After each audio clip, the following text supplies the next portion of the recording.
Buenas tardes y gracias por invitarme a este conjunto de ponencias.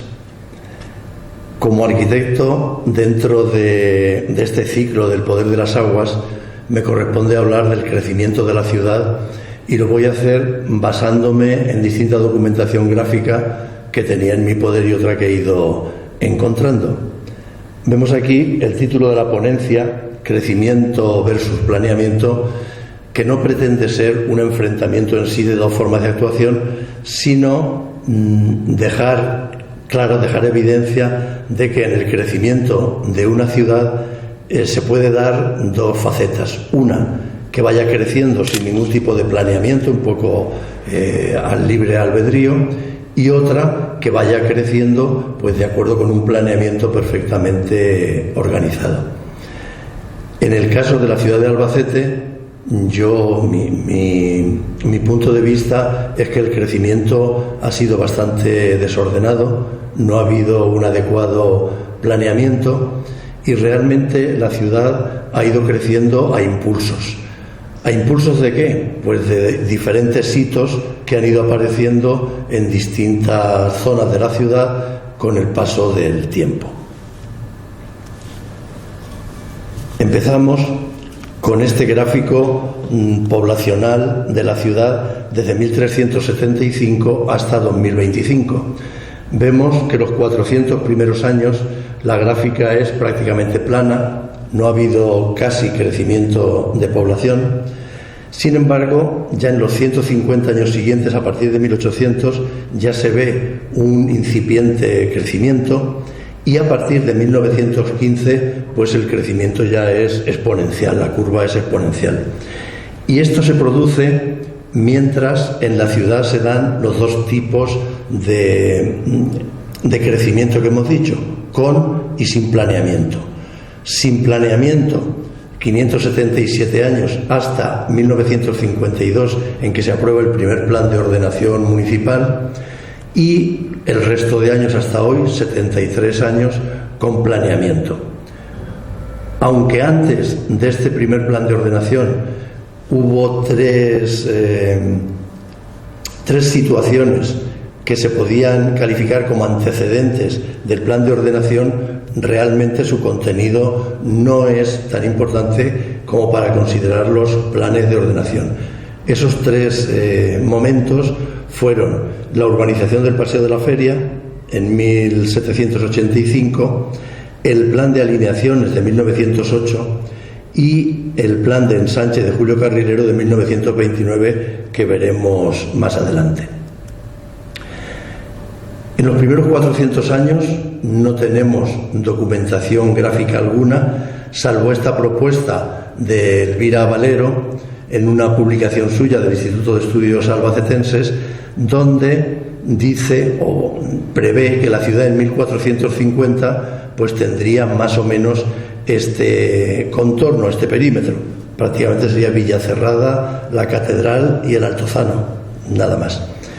Y también hace la previsión de que unos años después, en 1572, la ciudad crecería respecto de ese perímetro rojo anterior de 1450, crecería en dirección al este, tal y como vemos aquí con esas flechas amarillas, crecimiento que no es una cosa gratuita, es un crecimiento lógico, porque tenemos que pensar que la ciudad al norte y al oeste estaba rodeada de agua, por tanto había que crecer hacia una zona donde no hubiera agua, el este, y que además estuviese en alto por seguridad de los habitantes, y Carretas reunía esas condiciones.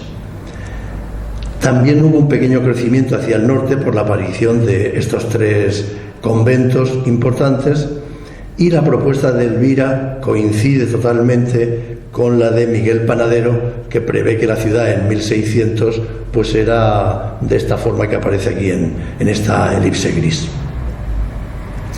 Y aquí tenemos Albacete, el primer plano que tenemos de 1767, con 8.000 habitantes aproximadamente, y todavía no estaba construido el recinto ferial. Se ven los tres núcleos altos originales de la ciudad.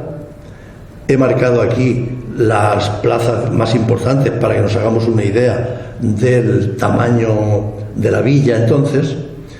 Y lo que hoy es la calle ancha, pues en este plano viene marcado como Río Piojo. En realidad sería un riachuelo que, al ser la parte baja de la ciudad, pues recogería las aguas pluviales y fecales de todas las zonas altas que están alrededor. En definitiva, ese perímetro rojo marcaría lo que era la ciudad en 1767, una ciudad conventual, que decía Miguel Panadero, sin servicios urbanísticos de ningún tipo, rodeada de agua durante siglos, un agua estancada que producía inundaciones en épocas de lluvia y nieves. La ciudad se ponía imposible, llegando a derrumbarse muchas edificaciones porque estaban construidas con tierra, con adobe, en fin, con barro. Eso pues incrementaba también las enfermedades, las epidemias y la mortalidad, con lo cual el crecimiento de la ciudad pues se hacía muy difícil. En el siglo que va de 1760 a 1860 se produjeron tres hitos importantísimos en el crecimiento urbano de Albacete. El primero, la construcción del recinto ferial; el segundo, la construcción del canal de María Cristina; y el tercero, la llegada del ferrocarril en 1855. El primer hito, que es la construcción del recinto ferial, tiene dos variables. Uno, que sería la ubicación, porque el ayuntamiento inicialmente encarga el primer proyecto que vemos aquí a la izquierda en 1771 a un arquitecto murciano para llevarlo a cabo en el entorno de la finca Los Llanos, donde hasta entonces se estaba celebrando la feria. Si se hubiese llevado a cabo este proyecto, pues no sabemos cómo hubiera sido el crecimiento de la ciudad de Albacete, pero desde luego hubiera sido radicalmente distinto al que conocemos hoy. Sin embargo, se autorizó la celebración de ferias en el entorno de la ciudad y el ayuntamiento en 1783 encarga el proyecto definitivo al arquitecto López Ximénez, que lo redacta, es el que está en el centro. Se empiezan y se hacen las obras, y un año después Antonio Cuesta realizó una ampliación del citado recinto. La relación que tiene este proyecto con el agua pues es evidente. En primer lugar, hubo que ubicarlo en un sitio donde no hubiera zonas pantanosas, zonas inundadas. En segundo lugar, también había que situarlo cerca de una acequia donde los animales pues pudieran beber agua generosamente. Y en tercer lugar, pues ya en el proyecto se le dotaba de 4 pozos de agua para abastecer las necesidades de todos los participantes en los eventos feriales. El segundo hito es la construcción del canal de María Cristina. En este gráfico de Roa Erostarbe de 1891 vemos la importante cantidad de agua que se acumulaba alrededor de esa mancha oscura que era Albacete. Si giramos el plano y lo ampliamos, ponemos la carretera de Jaén en amarillo, la carretera de Madrid en rojo y el perímetro de la ciudad en 1871, pues nos hacemos una idea de cuál era el verdadero problema del crecimiento de esta ciudad. En 1783 y 1792, un dominico y el corregidor Godino intentaron hacer sendos proyectos y obras para drenar, para bajar esas aguas, llevarlas a otro sitio y que mejorase la calidad urbanística y sanitaria de la zona. Pero finalmente pues aquello no tuvo el éxito deseado. Fue en 1805, después de una visita del rey, cuando se comenzó la construcción del canal de María Cristina, cuyos efectos pues realmente fueron importantísimos para drenar todas esas aguas estancadas, rebajar el nivel superficial y poder aprovechar el terreno para el uso agrícola, mejorar también la salubridad, porque al haber menos agua, pues las epidemias eran menores, y facilitar la posibilidad de llegada del ferrocarril en 1855, lo que también supuso el crecimiento urbano de la ciudad e incluso pues el uso doméstico del canal, como vemos en esta foto. Este es el plano de 1863, donde se ve lo que era el canal en sí, 42 kilómetros de canal propiamente dicho y afluentes que llevaban el agua en dirección al río Júcar. Al pasar por Albacete, para que aquello no fuera una barrera bestial, pues se construyeron 5 puentes, de los cuales los más importantes fueron el de la carretera de Madrid y el del ferrocarril. Y hablando del ferrocarril, pues llegamos al tercer hito, que fue la llegada del ferrocarril en 1855, que supuso un antes y un después en el crecimiento de la ciudad. Crecimiento económico y crecimiento también de población y crecimiento social. Se pudo urbanizar una zona que hasta entonces estaba anegada por el agua y además sirvió como atractivo para que la ciudad fuera creciendo en dirección al ferrocarril. Pero para que pudiera haber ferrocarril se necesitaba agua.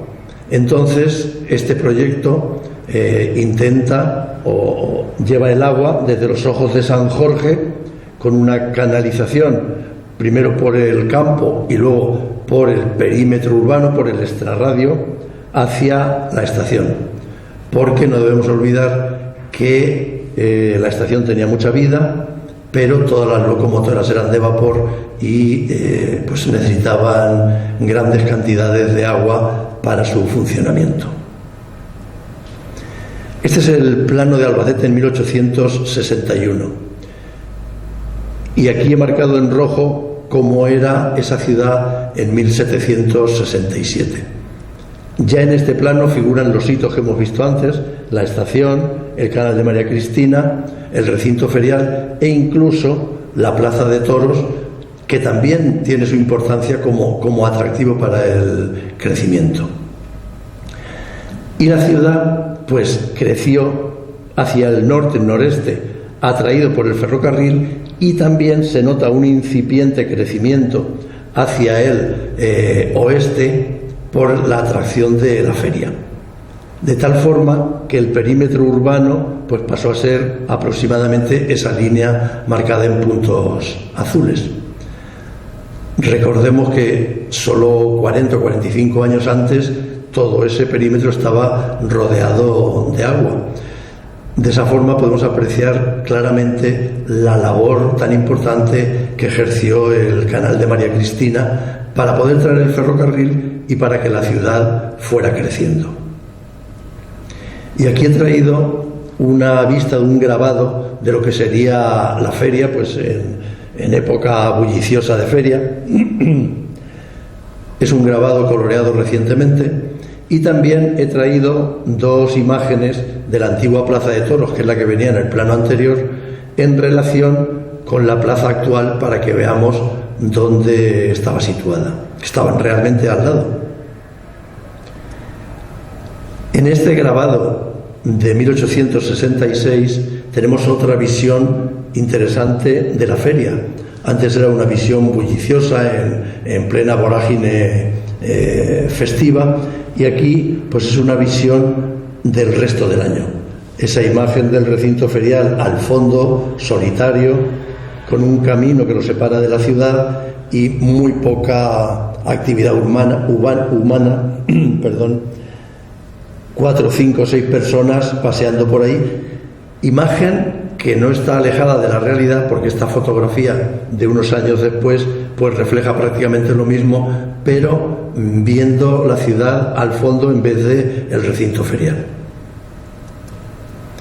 A finales del siglo XIX, sobre 1890, la ciudad ha vuelto a crecer. Marcamos aquí primero los crecimientos anteriores y la ciudad vuelve a crecer esas flechas azules en dirección al ferrocarril y también en dirección hacia la feria. De tal forma que el perímetro vuelve a ser ahora, en vez del azul, el verde que he marcado, alejándose de la zona del canal de María Cristina, como queriendo recordar que donde estaba el agua no quería crecer la ciudad, que quería irse más en otra dirección. En 1903, Albacete hasta entonces no tenía agua.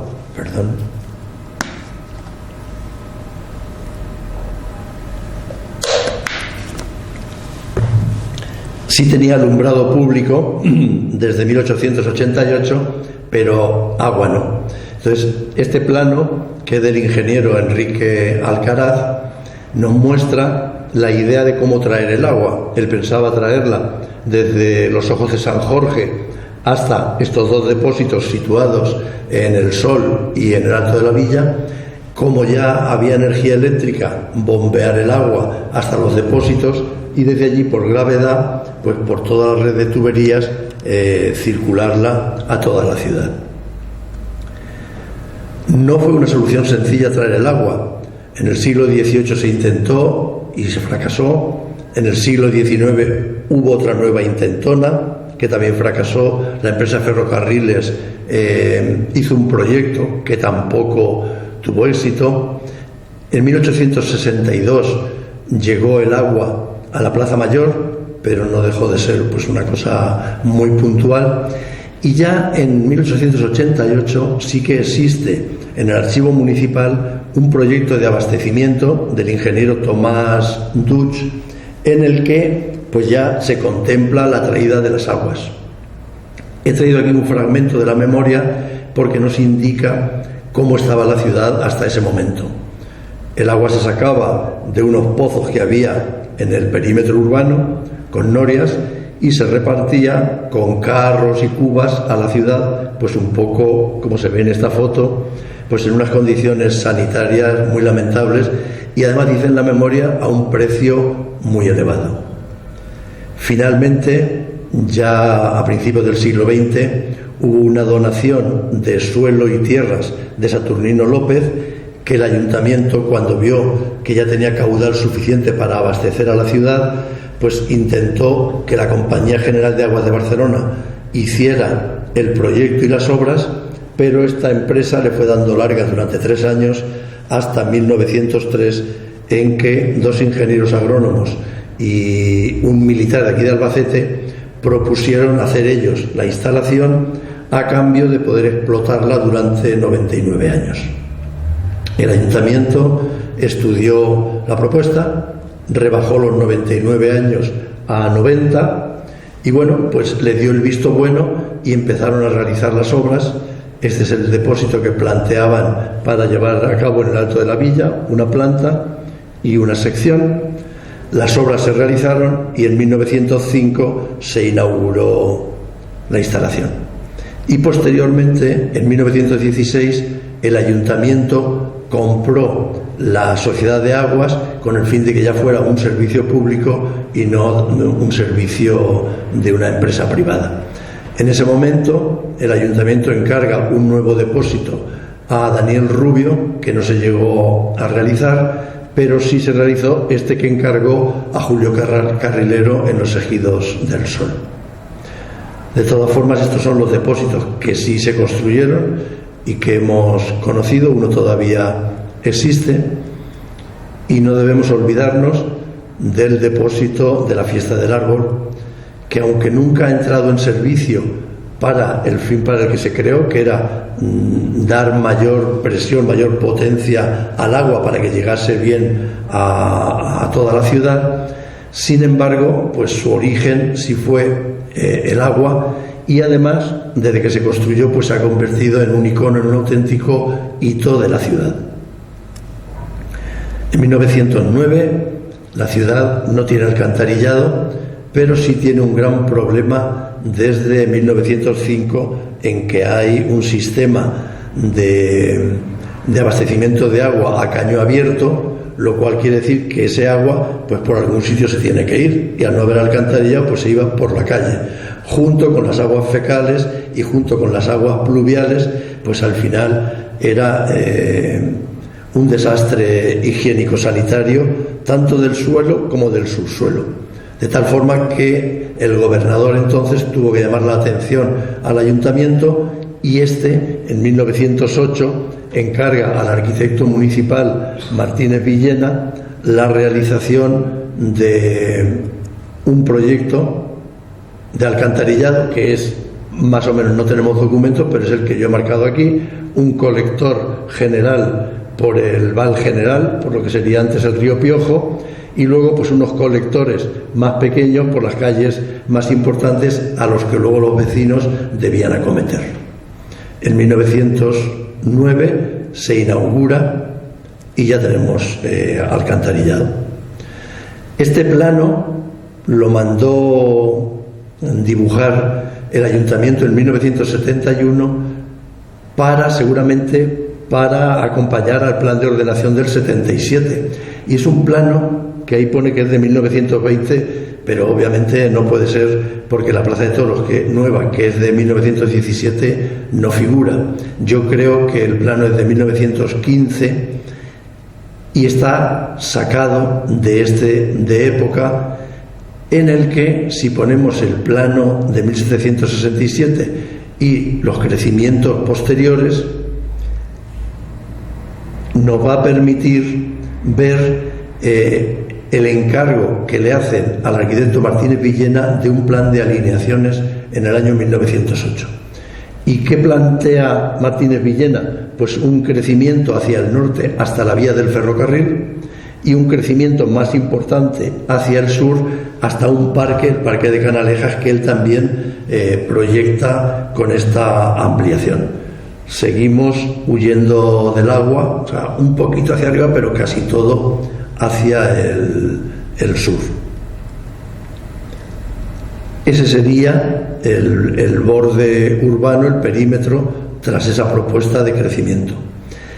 Este plano también de 1915 es muy curioso, siendo el mismo que hemos visto anteriormente, y además que plantea también el plan de alineaciones de Martínez Villena. Sin embargo, aquí, en esta zona de abajo, se ve que el ayuntamiento ya planea un posible nuevo crecimiento también en dirección sur. Seguimos huyendo del agua posible que teníamos antes.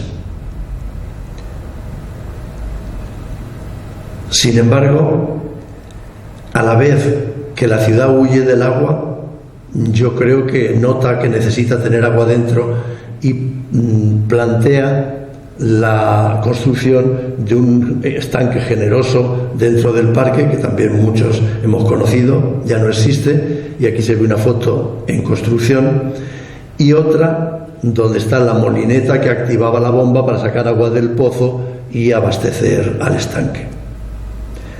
En 1929, la ciudad, con su ferrocarril, su canal, grafiando aquí como era en 1767 y en 1915, pero ya había tenido otros hitos fuera. Pues, por ejemplo, la aparición del hospital, el asilo, el matadero, la cárcel, unas viviendas sociales, fábricas. Ya habían aparecido hitos fuera de eso que hacían pues que la ciudad se esponjase y creciese, aunque fuera levemente, en esas direcciones. El nuevo perímetro podía ser en 1929, cuando el ayuntamiento encarga un plan de ensanche a Julio Carrilero, que lo que plantea es pues lo que vemos aquí con las flechas azules: un crecimiento radial, saltando por arriba incluso la vía del ferrocarril, pero sin embargo parándose en el canal de María Cristina, como diciendo: de aquí no podemos pasar, esto es zona vetada, acordándose del agua de antes. Este plano de 1934 lo traigo, aunque es similar al anterior, lo traigo porque nos permite ver otro hito nuevo que marca el ayuntamiento, que es la carretera de circunvalación. Es verdad que no es un plano acabado ni mucho menos, los encuentros no están resueltos. Ahí se puede ver pues que no es simplemente una carretera de circunvalación dejada caer, pero que ya nos está indicando la voluntad de que la ciudad crezca en esa dirección. Es un nuevo hito. Y estamos en 1950. Esa es la imagen que presentaba la ciudad, y el ayuntamiento decide que es el momento de tener un plan de ordenación en condiciones. Ya tenemos nuestra carretera de circunvalación, tenemos los crecimientos que ha tenido la ciudad, y en verde el último crecimiento, hecho marcha atrás, el último crecimiento atraído por la carretera de circunvalación y porque ya el barrio Hogar estaba en construcción. ¿Y qué pretende el plan del 52? Pues en primer lugar una acción muy valiente, que es desplazar la vía del ferrocarril 500 metros hacia el norte, generando una bolsa de suelo urbano, todo lo que está en azul, para construcción de viviendas, comercios, en fin, pues todo lo que sea necesario como suelo urbano, y generando un eje en verde, que es lo que hoy conocemos como parque lineal, aunque entonces no tenía la voluntad directa de serlo, pero sí la posibilidad. En segundo lugar, plantea un crecimiento radial para colmatar la ciudad hasta la carretera de circunvalación o incluso sobrepasándola. También plantea la reforma interior de Villacerrada y el entorno de la catedral, y la prolongación de algunas vías que estaban cortadas y que creía necesarios o importante para el desarrollo de la ciudad. En definitiva, y como resumen, el plan del 52 lo que está proponiendo es un crecimiento radial, lo que habíamos visto antes, ese crecimiento radial, pero que sobrepasa la vía del ferrocarril y sobrepasa por primera vez el canal de María Cristina. Hasta ahora ningún planeamiento había dicho, pues más para allá de donde teníamos agua también vamos a crecer, y este plan sí se atreve con él. Realmente, conceptualmente, se parece mucho al que hemos visto antes de Julio Carrilero de 1929, en cuanto que es radial, pero mientras uno pasa el canal, el otro no. Mientras uno tiene su contorno acotado, el otro no. Mientras uno tiene zonificación, el otro no. Es la diferencia entre lo que es un plan general y el otro, bueno, pues que siendo un plan, pues no era un plan completo. En 1969 se produce también un hito importantísimo, que es el comienzo de las obras del polígono Campoyano. Es un hito muy importante por su importancia económica en sí, por el volumen de actuación, y porque además supone la primera actuación importante al otro lado del canal de María Cristina. Ahí sí que ya se da el salto conforme planteaba el plan del 52. Y ahora, entre 1977 y 2025, vamos a dar un salto, porque ni tenemos tiempo, ni esos planes de ordenación tuvieron una incidencia importante en lo que tiene que ver con el agua, que es en lo que estamos hoy. Es cierto que en toda esa época pues se realizaron importantes mejoras, tanto en la red de abastecimiento de agua como en la de alcantarillado, aunque no hay que olvidar que Albacete sigue teniendo un problema importante de inundaciones en estas tres zonas: el Hondo de la Morena por las aguas que vienen de Chinchilla, la zona del aeropuerto y de la base por las aguas que vienen del barranco de Escartana, y la zona de la urbanización Casas Viejas por el posible desborde del canal de María Cristina. Si eso lo llevamos a la ciudad propiamente dicha, pues en círculo rojo he marcado lo que nos dice el Plan Territorial de Emergencias, que son zonas potencialmente con peligro de inundación. Y aquí pues el ayuntamiento tendrá que trabajar a fondo. Estos barrios son realmente inundables, pero hay un eje muy importante, que es toda la avenida de España y toda la calle Ancha, que también en el plan figura como zona con peligro de inundación. Y ya pues vamos a terminar con una imagen que nos muestra el crecimiento radial de la ciudad, claramente. Esa ciudad que creció, o sea, que nació en un cruce de caminos, que en 1450 tenía esa forma, en 1767 había crecido hacia Carretas, que unos años después construyó el recinto ferial a casi 1 kilómetro de distancia del núcleo urbano, a unos 800 metros, que en 1805 construyó el canal de María Cristina y que en 1855 vio cómo llegaba el ferrocarril. Todos esos hitos han dado lugar a la ciudad que hoy tenemos, a pesar de haber estado durante muchos siglos pues rodeada de agua insalubre. Bueno, pues simplemente aquí termino y desear que todas estas dificultades, los aciertos, los errores, pues sirvan para planificar el futuro de la ciudad. Muchas gracias.